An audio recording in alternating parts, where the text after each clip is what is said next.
Hey Dee, I lost 2 whole days this week and it is your fault. How is it my fault? What? Well, last week you told me you were going to read Theo of Golden by Alan Levi. And so I Hmm. put a hold on my library. And remember, I talked about how there were hundreds in line? Yeah. Well, the library offers these like 7-day book copies, the ebook. Oh, They offered me one cool. Monday morning. So I started reading Monday and then I couldn't put it down. So I lost 2 days reading that book. Hmm. Okay, I'm not finished yet, so no spoilers. Then that is the end of the discussion of Theo of Golden, other than I would give it 5 stars. Let's move on to this week's episode. Welcome to the Garden Angelus, where we chat about flowers, veggies, and all the best dirt. I'm Dee Nash from Guthrie, Oklahoma. Yes, I still live in Guthrie, Oklahoma. People ask that, where have two gardens now.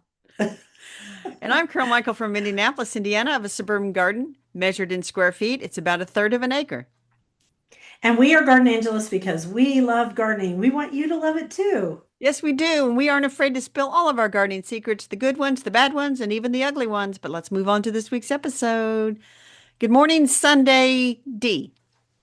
Good morning, Carol. I'm going to go to Mass in about an hour and a half, and so we're whipping this one out. We are on it, on it. You want to hear Tell me about my about your garden? garden. Yeah, Well, please. right after we recorded last week, remember my neighbor came over and gave me some coffee plant seedlings. He said they make great house plants. I got those potted Yeah, up. Um, because you needed another house plant. yeah, I did. I did. Plants. How many did he bring you, Carol? Well, it was a little tiny container and it had 5 seedlings in it. And so Oh, I put Lord. all 5 in a 4-inch pot. And I have it right beside me in the other room so I see it and don't forget about it. Weather was not great all week. I did go out and take some pictures for the Garden Bloggers Bloom Day, and I posted that this morning, the 15th. Oh, it is. Yeah. And then yesterday, Dee, I took myself down to the Morgan County Master Gardeners Garden Fair. Our friend Deb of the podcast, remember her? I saw Yes, I her down do. there. Anyway, it was a great fun time, and I bought some things, and you know, it's all good. I bought a scented geranium from the same lady I bought one from Ooh. last year. What kind did you get? Do you remember? I think it's called Lemony Rose. Oh, yeah. That's a Yeah, good one. yeah. Right Two in of my front of favorite me, scents, right? the woman right in front of me, she had 3 of the citronella scented geraniums, which I wasn't all that interested in. Mm. Some woman People just think that like, they repel mosquitoes just she by whipped growing up and them. bought all 3 of those. So I'm like, well, I, Yeah. I wasn't interested anyway, but You have to rub it on your skin and then yeah. it helps. That's what I would say is it helps. Then I anyway, should sit back and look comfortable I instead of, should also note the first booth as you go in was used hmm. garden books. Bum, Oh, bum, wow. bum, Boom, boom, boom. bum, bum, bum. I bought 3. Oh, no. But they were like $1, $2, $3. I spent $6. But then I got home and I realized I already have the one. And I'm Darn like, it. why didn't I look it up? I have all this recorded in a I don't database. know. Anyway, Things happen, right? your garden.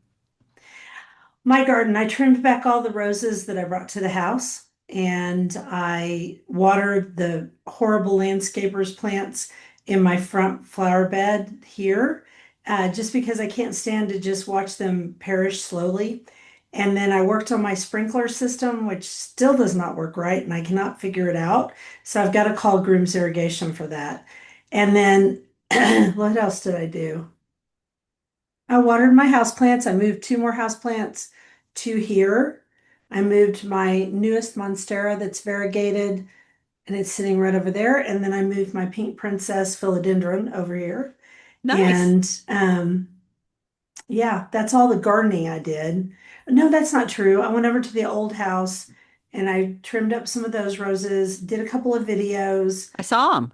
I did 3 videos and then I did one inside the house. So I have a suggestion for those landscaper plants, which you may or may not accept. Throw them in the trash. No, no, no. They're really Well, bad, Carol. huh? I'm looking at one of them and it's literally a juniper and then they limbed it up. And Well, there's I was going to nothing really suggest, uglier than that lollipop. I was going to suggest you put out a sign that says free plants. You dig them, you take them. And then if any of your neighbors want them, they could just dig them up and take them. My neighbors have their own version of the same thing, so no, they Okay. don't. All right. Find out Let's when play trash day is. favorites. Yeah, trash day is always Thursday, unless it's a holiday. Same here. Okay, so playing favorites. You come up with yours and I'll think about mine. Well, I have so many choices this week. It's like a little mini explosion. Even though the weather's not been terribly wonderful, it's been kind of cool. Stuff's Mm-hmm. blooming everywhere. Leaves are Mm-hmm. starting to come out. Magnolia's in bloom. But I'm going It's to a give little a shout early. out. Huh? It's a little early, isn't It it? is. And they're going to get zapped. And I'll talk about that Yeah, in the garden commissions. mine too. Spring beauties, the Claytonia virginica. And I've been trying to get those to naturalize the last couple of years in my lawn in Yep. this one area. And they are up.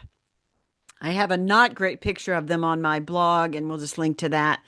But I'm very thrilled that, they've come up again and there's a few more. So that's all good. How Yeah, about that is you? Did you good. think of something? Yeah, because you said it, deciduous magnolia. I have Oh, some yeah. great pictures of that. I took some the other day, put them on my Instagram story. People went nuts. Because when it's in bloom, there's nothing prettier. Oh, and that Oh, reminds me, I talked to my neighbor, Gabriel, who I really like, by the way, good. Gabriel and Alexa. Anyway, Gabriel and I talked about that horrible eastern red cedar that is right between our two properties. And he goes, Yes. I think that's on your land. And I said, great, because it's going. It's going so fast, you won't know what happened. And I explained why. So the point of that is I'm going to put a deciduous magnolia in its spot Very nice. because Very they like nice. sun. All right. Now let's talk about the question of the week, which is becoming quite common for my youngest sister to send me Gardening questions. exactly. So she Hmm. says, what can I plant after the cold snap? Because there's a cold snap coming. Here too. And peas, lettuce, radish, spinaches, kale. Yep. And then she sends me this video taken from Facebook, which is not a good Always, sign anyway. always skeptic. Yeah. They had boiled cornstarch in water, let it Oh, cool down, mixed seed into it, and then poured it in a trench and said that was a way you could sow tiny seeds. And oh she my says, does this goodness. really work? I'm like, no, absolutely no. I said, you can get seed tape and you can make seed tape. So we had a brief exchange about seed tape, which is where they have used something, sometimes it's cornstarch, and they have attached the seed to this biodegradable tape. And then you lay that out for like carrots, especially is the one I think it's, and maybe lettuce. Hmm. So now she wants some. I was like, where do I order it? And I'm like, go to the store. But she works and she's like, can I just hit a button and get Johnny's it? has it. I could send her to Johnny's, or actually, I might text her today and say, hey, Burton. I'm going to go head down to Rural King and I'm going to look for you. I'll get you some seed tape. So, anyway, I don't see it much here in the stores, but it's very popular online. yes, Here's the thing. I just mix my seed sometimes in sand, but a lot of times I'll just put it in my hand very gently, just yes, put it out there. I mean, I think we overthink this stuff. I think we do too. And remember, I have those plastic strips that have holes in different places, like so Right. you can sew like lettuce, you just put it in the little hole. And if I took those out there and used that would be a great way to slow down and just get like one seed, especially like radishes, one little seed in each one. So anyway, Yeah, exactly. all right. Okay, the insect of the week. I don't know where my voice has suddenly decided to go because we're recording. Any other time it would be just fine, but here Exactly. we go. All right, midges or no-see-ums. And this information comes from one of my favorite companies, insectshield.com. Yes. And so, sometimes you go out to the garden and you come back in and you've been bitten, but you swear you never saw an insect. It's probably midges, depending on where you live. Yeah, And they have a real nice article about it. We're going to link to it, not talk too much about them. I mean, you can't really see them. But I remember when I was in high school for church, we went on a Boundary Waters canoe trip up in Minnesota where, the idea was 4 days, 3 nights out in the wilderness. And, there's no makeup, there's no curling irons, you're just going to be out there in nature. But you had to have an insecticide on you because the no-see-ums were especially bad and you could just get bit all to pieces. So Yes, anyway, and insect shield clothing, because it has pyrethrin embedded in it, will protect you from all of these things. And it's also pretty much waterproof until, your clothing wears out. And so we're going to link to my insect shield post about how to wear it okay, because you need to tuck things in because you're creating one whole layer. And no, it right, will not soak into your skin. I get asked that right. question all the time. So anyway, midges, no-see-ums.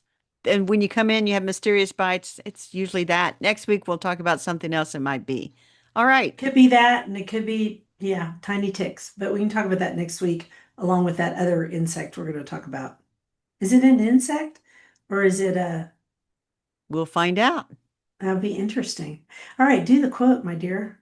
It was one of those March days when the sun shines hot and the wind blows cold, when it is summer in the light and winter in the shade. Charles Dickens. We've used that before, but I'm telling you what, that is March.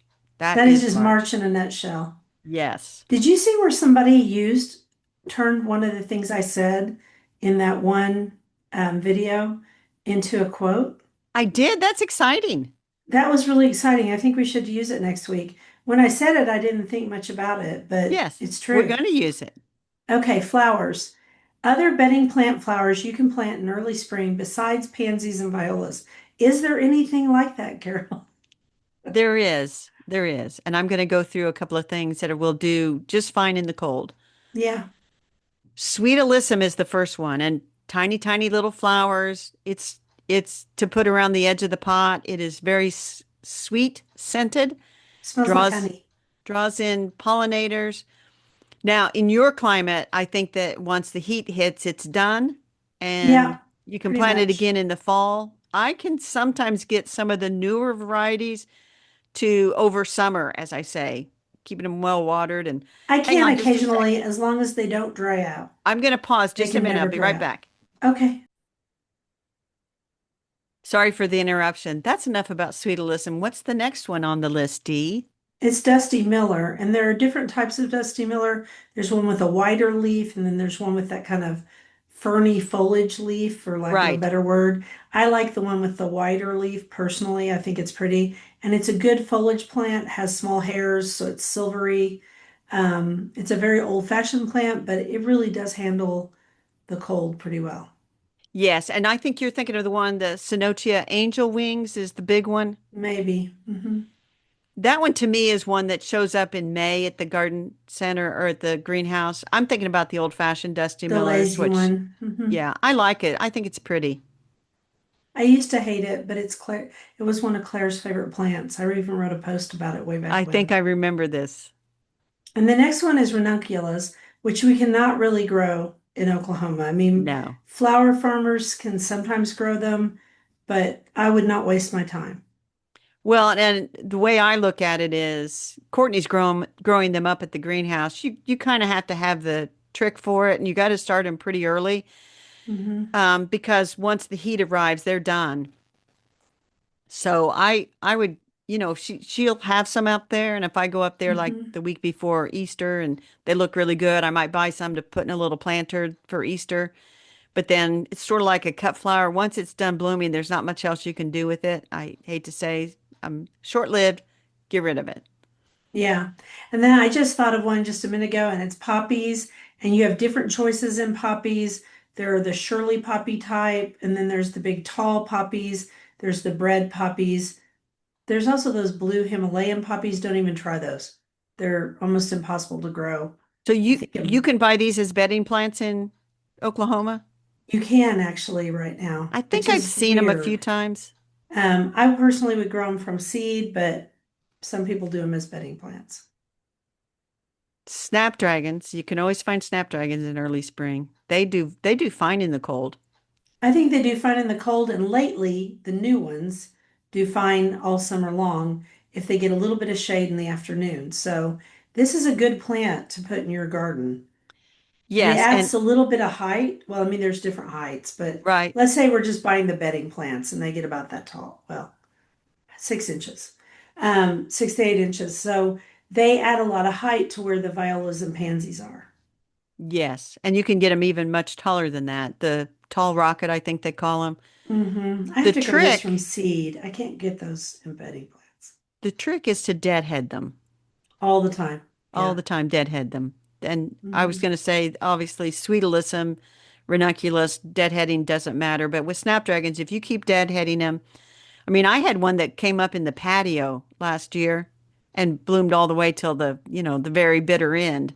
Right. So they're pretty tough little plants. I like to have a few And snapdragons they're around. fun because you can make you can pull off the blooms and Exactly. make them into little dragons for your And children, grandchildren, neighbors, whatever. and then at Halloween, the little dried seed heads look like little skulls. Yes, it's fun. Yeah. All right. And then stock. We've talked about stock many times. Old Yeah. fashioned.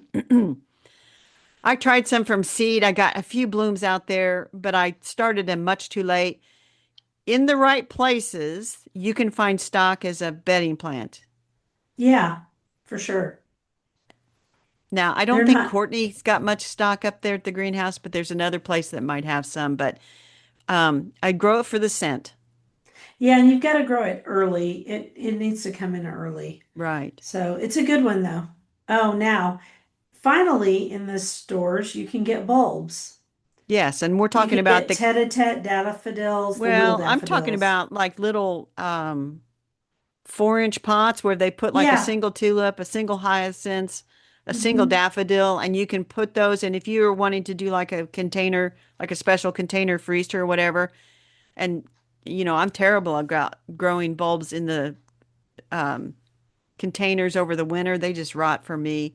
hmm You could totally put some of these in there and have a really nice display. You could, and here are the tete-a-tete daffodils, the Chinese, oh, I can't remember the name of it. Chinese something, the white ones that have the bright yellow cup. I'll Uh-huh. think of it later. Those are both sold all the time in 4-inch pots now. Easy to find. And part of that's because both of these start to bloom about the moment that they come out of the ground. And Mm-hmm. then they keep blooming as the stem lengthens, which Right. almost all bulbs do, if not all. So Right. All right. That's our suggestion of other things besides pansies and violas to plant in early spring. And then around here by Memorial Day, you're ripping it all out and planting warm season stuff. But let's not talk about that. Let's go into the vegetable topic. to welcome her, the spring's breath forth, Alicia, I know how to say Elysian. Elysian sweets, March strews the earth with violets and posies. Edmund Waller, or Waller, because it could be German. Um, this is Old English or Middle English. It's really hard. Why did I pick it? I don't know. I'm just sitting here looking at it. I'm reading it to myself. And I would have Elysian, just picked like March Elysian strews the Fields. earth with violets and posies and be done with it. Yeah, there you go. Elysian sweets. All right, vegetables. And then we thought we would talk a little bit about how to prepare your vegetable garden soil for the growing season because, I mean, growing any plant is about good soil. We've talked about this endlessly, but especially vegetables because vegetables are high producers and they need really good, rich, fertile soil. And by rich, I mean balanced. I don't mean just nitrogen because Right. then you will have insect trouble. So, Carol, go ahead. So we're going to talk about three kinds of gardens. So there's the traditional in the ground where you basically have to go out and I don't want to say basically, but generally the ground gets turned up over in the spring and rototilled and you form new beds and everything. And then there's Or raised beds. people put down lasagna type beds. But here's the deal, in Oklahoma, those don't really work because of Bermuda grass. You Yes. can't kill out the grass. Okay, keep going. Then I have raised beds in mine where I have like a stone Me edge too. around all the beds. It's the same places. And so you do need to think about the soil in there. And then you have like the Vago beds, big metal containers. And first thing people realize with some sort of shock is that, that's going to take a lot of soil.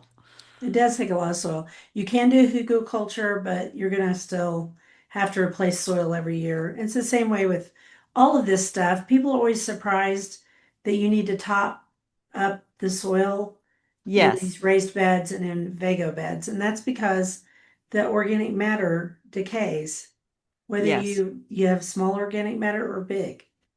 Now, here's another thing. So the a waitress at one of the places I eat lunch sometimes during the week, she knows I know gardening. She has her rental pro she rents, and Hmm. the landscapers that were doing the lawn were cutting off some into her vegetable garden that she was trying to have. So she got the idea to take 5-gallon buckets Hmm. and drill a hole in the bottom and then put those around to sort of form a border, and then she's going to plant into those.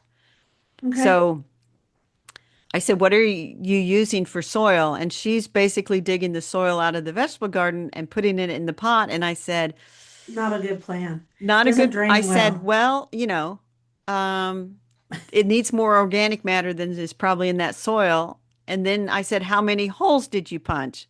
She punched one hole with a Phillips head screwdriver. And I said, "Well," and it was raining that day. I said, "When you go home, check the drainage on those. That soil's going to get really compacted and you don't have enough drainage holes. You need about 10 of those holes, if not more. Or I would have put in like 1 inch size holes." Hmm. So, and then I hated to say dump all that soil back in the garden and buy some soil. But I think when I go in next time, I'm going to say, you really do need to buy some good soil. So let's talk Yeah. about buying good soil, Dee.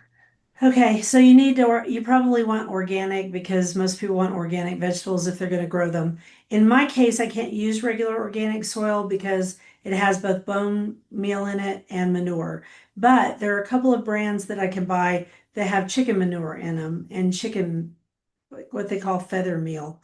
And I can do those. So look Yes. on the ingredients of your potting soil or whatever kind of soil you get because there's raised bed soil too. Right. And check to see if it has like the first ingredient is wood fiber, pass. No, pass. No. Because it's not broken down enough. And so you do want, when you open the bag, it should smell earthy. It should not be sour or gross. Some people like that's Mm-mm. just like if it's all mucky and clumped together, that's not good. And so It's not kind going of to look drain well. around. There's always a broken bag. Don't break a bag at the store. There's always a broken bag sitting there. Smell it, touch it, look at it. Clumpy, get rid of it. Sour smell, no. It should just smell earthy and look like a good soil. Yeah, it should look And like compost with some sand in it, there you or go. core fiber, or peat moss. That's what And it should even in look my like. raised beds, I try to top dress with some compost every year. Now I put leaves Yeah. on in the fall and then I work those in. And so I'm constantly adding organic matter, so I don't have to go buy bags of soil to add to it. Um, and one of the things people ask about was, well, what about cover crops? Those are fall planted. Mm-hmm. So if you Can't have do cover those crops, now. you said get rid of those now? Yeah. No, you can't do those now unless No. you're not going to plant a summer garden. So don't do that. And I did notice if you did plant a cover crop in the fall, now's the time to knock that back. You don't want it to get really established in the spring. It's done its job of loosening up the soil, adding organic matter. You can work it in. And I did see one soil and water conservation district guy, and he had the annual ryegrass, which people are surprised can grow up to like 3 feet tall. Yeah, it gets huge. And so instead of like ripping that out, he sort of cuts it down and lays it down and stamps it down and creates a mulch out of that. And then he plants right into that, which does deter weeds, but it's not the most attractive looking garden. No. But it does Um, deter weeds.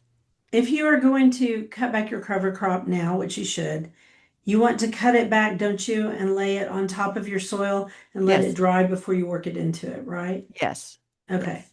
And then do you leave the little clumps of um, plants in your soil or do you pull them up? I would tend to pull those up just because I don't want them to interfere with where I'm planting. Now, it's been a while since I've actually put a cover crop on there. Yeah. Again, I use dried leaves, and that kind of takes care of me. So, Yeah. I used to use shredded leaves. I don't have so many leaves. Well, okay. I still have the old house, so I still have leaves, but they're back there. And believe me, I will not be moving them over here because I don't want to create another fancy tick environment. So, so when they cut down the eastern red cedar, are you going to have them leave the chippings as mulch for you to yeah, use? yeah. That'll be good. Yeah. Okay. Well, I think with soil is not, it's not an exciting topic, but but it's important. it's an important topic. It's cornerstone. And if you have Vago beds and they've like sunk down, you do need to add some more soil to it. And even my containers out there, I added more potting soil to them when I planted the pansies because they had all kind of Hmm. sunk down. You pull stuff out and you pull out dirt, and so don't I forget to put add in, new stuff. I use either potting mix that's a really good organic potting mix, like I said, with poultry manure, or I use a raised bed soil. There you go. I just All have to right. check the ingredients. I'm going to do the Oh quote. man, you gotta do the quote, and then we're already to the bookshelf. Look how we are speeding through this morning.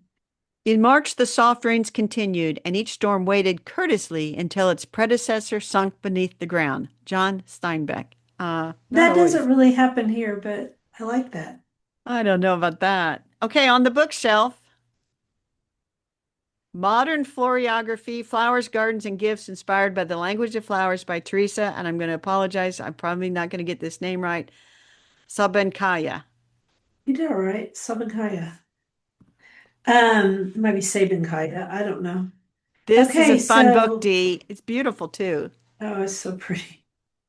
And it's actually it's an expensive book to produce because the pages are still shiny and the Yes. cover is shiny. So this was not cheap to produce.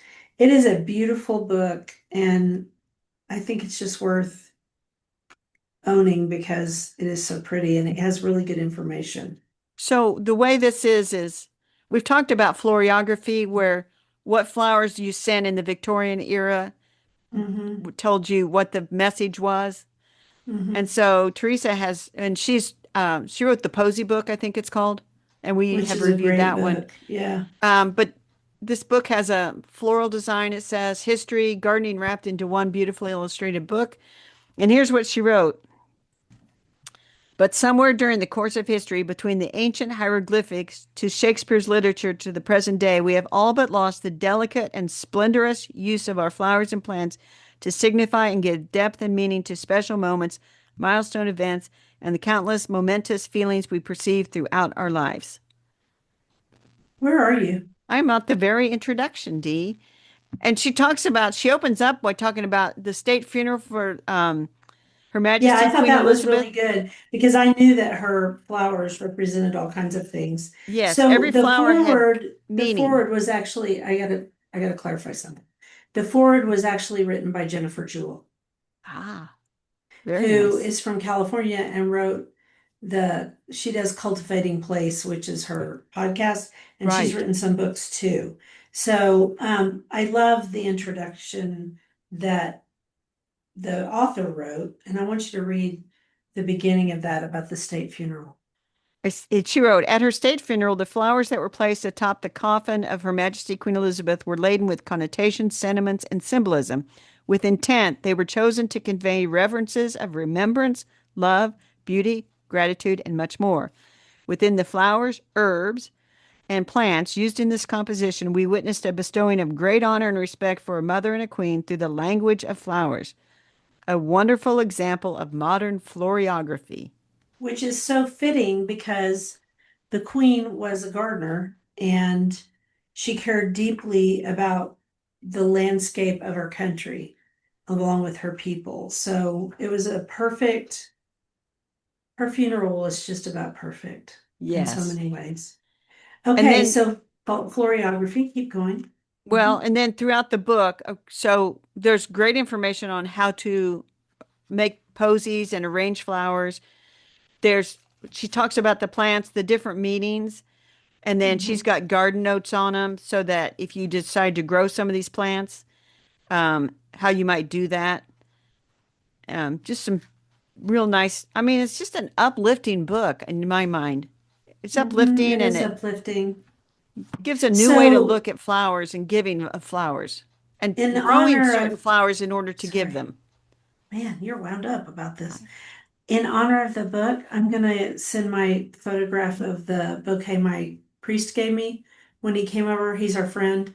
He came Uh-huh. over for dinner the other night and he gave me a very unusual bouquet, which had a lot of meaning. And so it fits right into her deal about bouquets. Great. I can't wait to see that. It's pretty. So anyway, I'm sorry to be so wound up, but I just think it's a No, it's beautiful book okay. and I It really is a am really enjoying it. beautiful book. Yeah. You want to hold it up again and tell us the title just in case people like, what? What are they talking about? Modern Floriography, Flowers, Gardens, and Gifts, inspired by the language of flowers by Teresa Sabankaya. There you go. That's on the bookshelf. I I like will that book a do a lot. I will quote. keep that one Oh, you forever. will do a quote. Is it time to do a Yes. quote? Sorry, I have to pan down. March, when days are getting long, let thy growing hours be strong to set right some wintry wrong. Caroline May. The days are longer because we forwarded those clocks. Yeah, that was kind of rough. Dirt. So you found our dirt. The Sussex Ferry fossil. D, they discovered this in 2015, and 11 years later, we are just finding out about it. And there was a little post on Instagram, but then I'm going to link to a YouTube video. And then there was a thing on Facebook, which was fairly extensive. But they found this stone on a beach on the south coast of Sussex, England, 2015. And it's supposedly the fossil of a relatively large fairy. And so the shows a full skeleton, traces of petrified bone-like material, and even the iridescence from the creature's wings, all preserved in the surrounding matrix. So the question is, real or fake? Real or Memorex? And it says the scientific community would approach such a find with rigorous analysis, while Yeah, the public would be drawn to the enchanting possibility of connecting folklore and tangible evidence. As research progresses, the fossil could illuminate new aspects of both ancient history and the enduring allure of mythical beings. What do you think, Dee? I don't think it's real, I don't think it's real either, but but it's fun. it is the Sussex fairy fossil. It reminds me of the Cottingham fairies that we talked about several years ago, where Yeah. those little girls faked some pictures of fairies in the garden and everybody thought they were real. And Everybody believed it. Sir Arthur And Conan Doyle was all like, God love him. they're real. And it's like, you know, Yeah. And yeah. Harry Houdini was like, no, they're not. No, they're not. Then they So, weren't, and they and they weren't. weren't. And the That's girls right. never really confessed. No. Not until And maybe they, one of them was like an old lady. yeah. Well, Anyway, it was a big deal. It would be embarrassing to confess, I guess. So, anyway. do you want to do the next quote? The true nature of the human heart is as whimsical as spring weather. All signals may aim toward a fall of rain when suddenly the skies will clear. Maya Angelou. So, rabbit holes. I'm trying to think if I have a rabbit hole. I've been awfully busy this week, Carol. You have been busy. We will link to your Instagram post about why you have been so busy. hmm So I don't really have one. And then yours is Theo of Golden. Boy, I'm glad I Yes. told you about that book. Yeah, thanks a lot, Dee. And I did watch an interview with the author, and hmm he's from Georgia. Sounds like a guy from Georgia. He also writes songs. He's been a lawyer, a judge, just a very interesting man, Kind of a Renaissance man. kind of a Renaissance man. And My in favorite oh, type. anyway, I highly recommend Theo of Golden by Alan Levi as a good book to read and get yourself lost in. Give yourself a little reassurance that humanity is still out there, at least in this Yeah. fiction book. I think that that would be a great thing to read right now. Turn off the news and read Turn off the Theo of Golden. news and read Theo of Golden. It'll make you feel better. And then Uh, I've been uh-huh. looking at the Lost Ladies of Garden Writing, and I'm going back to Hannah Ryan. And I Uh-huh. talked about her on the podcast a while back because I read her biography that somebody wrote. But I think the most of the world does not know who was. Mhm. She's the one, she's famous for, I can't remember the quote. I mean, I'd have to go look it up. I was just reading it. Gardening awakens the five senses. That quote. Yes, yes, yes, That's yes. her quote. So anyway, I'm doing that and just keeping my head above water. Yeah, me too. Me too. It's sometimes hard. Okay, so the quote is the greatest gift of the garden is the restoration of the five senses. Thank you, Dee. Okay, so this is the moment where I talk about the game in connection with that. You Sure. ready? All Yes. right, so there have been a number of people in season 2 who have quit the game, and a lot of them were my really good friends. And all of them have said that they were able to restore their five senses because they all got so wrapped up in the game that that's all they did. And they didn't go outside and touch grass. And so that's a good cautionary tale. It is. It is. So there you go. Don't get so wrapped up in online stuff that you forget to go out and have a life. And which reminds me, and I've got to think a minute. I read something, and I actually wrote it down as a quote, or I don't know. But basically, we don't remember as much because it's just flying by on a screen. When you go Mhm. out and actually do or Has to do touch with your hands. or go to a movie and watch for 2 hours and not just like 15 minutes and then you're on to the next thing, where there's a Mhm. pause afterward to let that memory get sucked into you so that you Deeply. can move it from short-term memory to long-term memory. And there's been lots and lots of information about doing things with your hands, baking, cleaning house, going outside and gardening, things like that where your hands have to touch things because that Yes. helps your mind to absorb them. And the other thing is about bird song. Apparently, we really need real bird song, not artificially induced bird song, not recorded. We need real bird song because it helps stabilize our moods. It's very Yes. interesting. So I remember now where I read that. I actually listened to the book, The Brain at Rest, Why Doing Nothing Can Change Your Life by Joseph Gibelli. Hmm. And I listened to that book end of last week, beginning of, I don't know, recently. And I think that's where I read that. And I've since saw some other things because I don't know, Because algorithms. the algorithm sends them to you. All Anyway, right, so shall we go into our garden to visit? sure. This is one of my favorite gardens that we ever went to, and mostly because I spent a lot of it indoors. Because the day we visited the Huntington Gardens, the botanical gardens at the Huntington, which is a famous art museum, famous interiors. It was 106 degrees It was Fahrenheit. very hot. It was the hottest I've ever been in my entire life. And they were all like, come to the desert garden. And I was like, oh my gosh, no. I did, yeah, we went to the rose garden and you kind of walked up the hill and there was a Chinese garden. Yes, And that's it's as like, far as I I got to have a got. popsicle up here. It's so hot. And then you kind of walk down and you and I sat in the gift shop cafe area. And then yeah, I remember our friend Deb said, are you guys going to go down and see the cactus in the desert garden? I'm like, no, we're going to No. sit here in the air conditioning. So then I went and looked at all the art, and it's very famous for a lot of things, including Blue Boy and then the little girl. I can't remember the name of her, but those are two famous paintings they have. And interestingly enough, I didn't realize we were doing the Huntington, but I remember this. I just remember this whole part of the trip very well. We sat with Pam for quite a while at the deal and had tea and stuff. Anyway, and Marianne Newcomer, we sat with her too.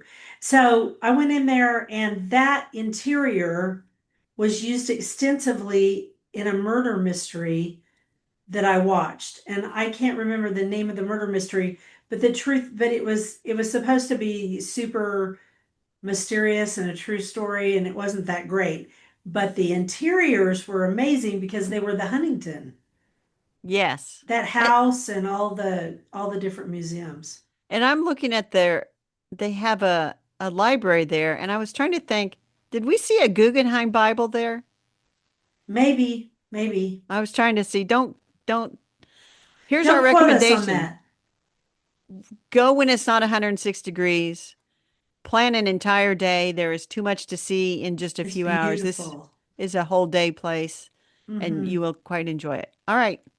It was one of my favorite places we've ever been. Okay, garden commissions. Mine is I've got to work on the paths at the old house, And then I've got to plant some zinnia seed in my raised flower beds because I want it to look pretty for when people come to look at the house. I hope to put the house on the market in middle of April to end of April. But Bill is having some health problems, and so it's dependent on him Sure. how much I get done. But I've really got to get that house on the market. It's time. Yes. Yes. And mine is I need to text the landscaper who's supposed to be come out to fix the vegetable garden because I don't want to sow my peas, etc., until he's done that. And I should be Sure. sowing peas on the 17th, but the low temperature that morning is going to be an astounding 13 degrees. So I wouldn't have probably sowed that day anyway. No, People say, "What about your pansies and violas?" As long as it doesn't stay 13 for days on end and it's supposed they'll to be bounce right okay. back, they'll be fine. So I will probably set up the patio stuff later in the week, get all that stuff out. Garden Club is going to a special exhibit at the Newfields Art Museum where they take local florists and floral designers come up with bouquets that match the art. And I love so that. we're going to go see that. That'll be very nice. And Hmm. yeah, I'm possibly going to start my seeds for peppers and tomatoes, but I mean, I've got a couple of weeks. I'm not too I'm worried just going to about buy it. a few plants this year because depending on when the house sells, and besides, I want my Vega pots to look full. So I'm going to do some of that this year instead of starting seeds. But normally I would start my seeds mid-March for peppers and stuff. Cool. Oh, interestingly enough, I saw a Bulgarian recipe for these stuffed peppers. They Uh-huh. were the big long peppers. And so I sent it to my friend and I said, "What kind of peppers are these?" And he said, "Well, they're Bulgarian, so you can't get them." And I said, "Oh, well, I'll just use some peppers here because we have some long, they're sweet, some long sweet peppers that I can probably even buy at the store."